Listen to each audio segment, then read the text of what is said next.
Hey, hey, welcome back, ninjas. Before we dive in, I want you to hear this. If your retirement plan depends on your house continuing to cooperate with you, it's not a plan, it's a gamble. And what's worse, the longer you delay a right sizing decision, the more your home is going to start making decisions for your entire family.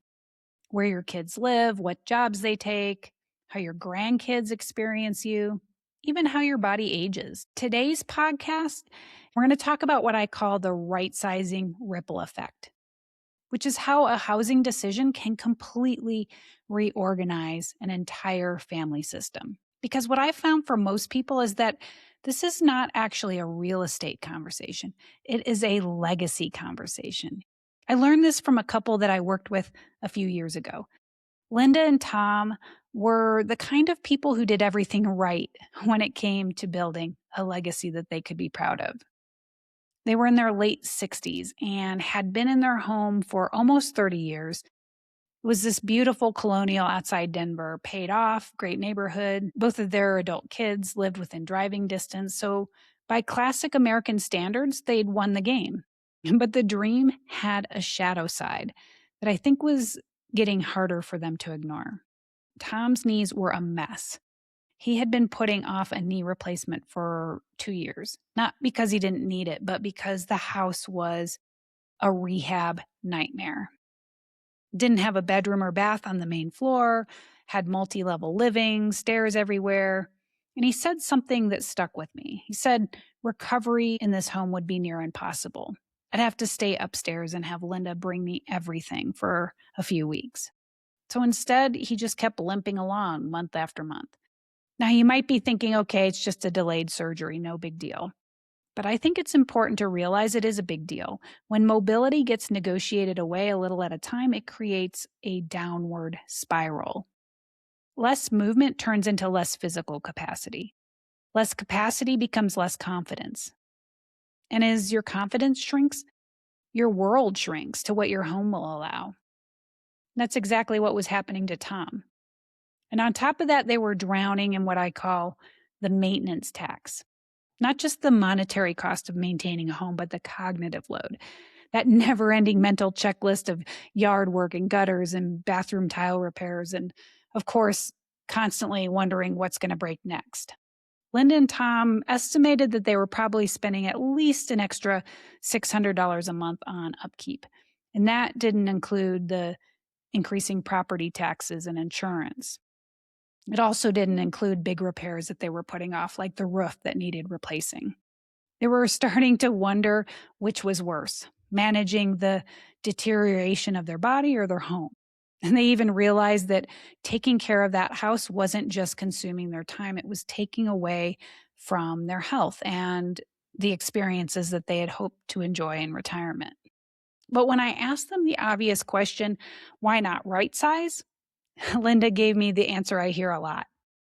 The kids need us here, she said, which I totally get. That sentiment comes from a place of love. It comes from the identity of being a parent. We want to be the hub of our family, don't we? It's great to be a source of stability and a safety net. However, I've learned that those ingrained beliefs can also hide a bit of guilt, fear, outdated family patterns. Over the months, I saw that those patterns were emerging. Their daughter, Sarah, lived about 40 minutes away, and Linda casually mentioned to me that she often helped with yard work, kept an eye on them. Linda said it with pride, but I also noticed something a little heavy in her tone when she said it. And then she mentioned that Sarah had turned down a promotion that would have required her to move out of state because she wanted to be close, just in case they needed help as they got older. Linda shared it with me like a compliment, but it hit me like a red flag. It's why I asked her, well, how do you feel about Sarah spending all her weekends visiting, doing yard work? Has your relationship changed with her since she turned down that promotion? Because what I found is what starts off as a little help can quietly become obligation. And obligation can quickly turn into resentment. And then there was their son, Michael. He had 2 kids around middle school age, and Linda put me in touch with him and his wife because they were thinking about moving to another school district. But then they kept putting it off. When I asked Michael why they were so hesitant, he said, I think my parents need us nearby. And so I followed up with did they tell you that or are you just assuming? Of course, he said, I guess I'm assuming. And that's when I could feel the entire system as a whole. Everyone orbiting the same house, everyone making good kid decisions, everyone trying to be loyal. But nobody was being honest about how much the house was actually running their family. What finally opened their eyes, though, was a funeral.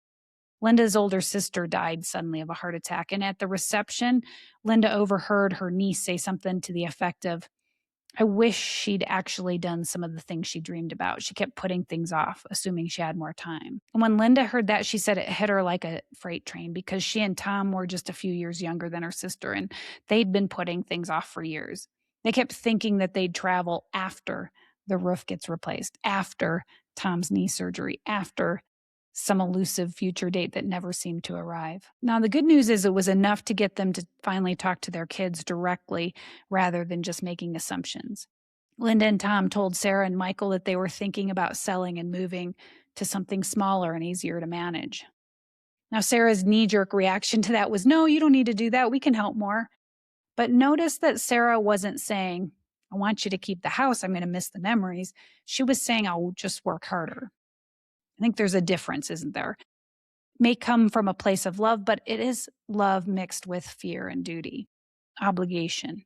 So when Tom asked the kids, if you knew your mom and I were able to manage completely on our own, safely, happily, what would you do differently in your own lives? That was a total game changer. Sarah finally admitted she'd probably consider the promotion. Michael admitted they'd probably change school districts. Both realized that they wouldn't feel so guilty about being further away. Which is when Linda and Tom told them, this is exactly why we need to do this. We don't want you organizing your life around our limitations. So their decision stopped being a housing decision. It became a legacy decision. And what's great, within a month, they formulated a plan. We listed their home. It sold quickly. They bought a small condo in a walkable area, better layout, connected community, and they freed up a meaningful chunk of equity and reduced monthly expenses. But I think the bigger win was the ripple effect that followed. Within just 6 months, Tom got that knee replacement that he needed. Their decision to change their home environment made that medical decision possible. And recovery was actually easier because the environment matched his needs. He was able to use a nearby rec center for rehab. And within a year, he was moving so much better, probably better than he had in a decade. Linda also went with him and started swimming at the rec center 3 times a week. And she told me, I forgot how good water makes me feel. It lifts my mood so much. I think that's one of my favorite parts of the story because it's a good reminder that right sizing isn't just about saving money. It's about recovering parts of yourself you may have lost. And not just you, the family too. Sarah ended up taking that promotion and moving. But instead of losing their daughter, Linda and Tom gained a better relationship with her because it was based on choice, not duty. Michael made his move too. They moved near better schools and where he had a shorter commute. Linda told me that their move gave him the permission he needed to make his own move. That is the family system ripple I'm talking about. When one part of the system updates, the whole system reorganizes, which means sometimes your bravest move isn't just for you, it's for your kids. But here's the ripple effect that really got me. Linda told me that she actually has more quality time with her kids and grandkids now than she did when they lived closer. Why? Because when they used to come over, they were often helping with yard work or gutters or hauling boxes. Now they actually spend more time visiting each other. The relationship shifted from obligation to connection. That's not a small thing. It completely reset the emotional tone for the whole family. And this summer, Linda and Tom are planning to use some of that freed up equity to rent out a beach house in South Carolina. They're inviting everyone, the kids, the grandkids, the whole crew. They're super excited because it's going to be the first time that they've all been together like that. And they told me they never got to vacation with their grandparents, and they just can't wait to show their grandkids what healthy aging looks like. which begs the question, are you modeling stagnation or adaptation? Are you modeling we help until it hurts or we support each other through every season of change? Hopefully the latter, because that is the legacy that's going to last. So, what does that mean for you? Well, I think most people ask the wrong question. They ask, should I move or should I stay? I think a better question is, what choice can I make to improve the family system? Because you're already impacting your family whether you realize it or not. You're either creating freedom or you're creating a quiet gravitational pull that's going to influence everyone's choices. So I'd say flip Tom's question on its head and ask yourself, if my family knew I was completely taken care of, would they live their lives differently? If the honest answer is yes, their lives would be totally different, then you're not just postponing a move, you're postponing their freedom too. And look, if this hits a nerve, I don't want you to just sit with that feeling of discomfort. Take action.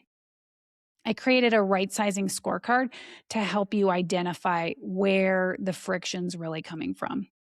Could be your body getting taxed by the physical setup. It could be your brain getting taxed by the cognitive load.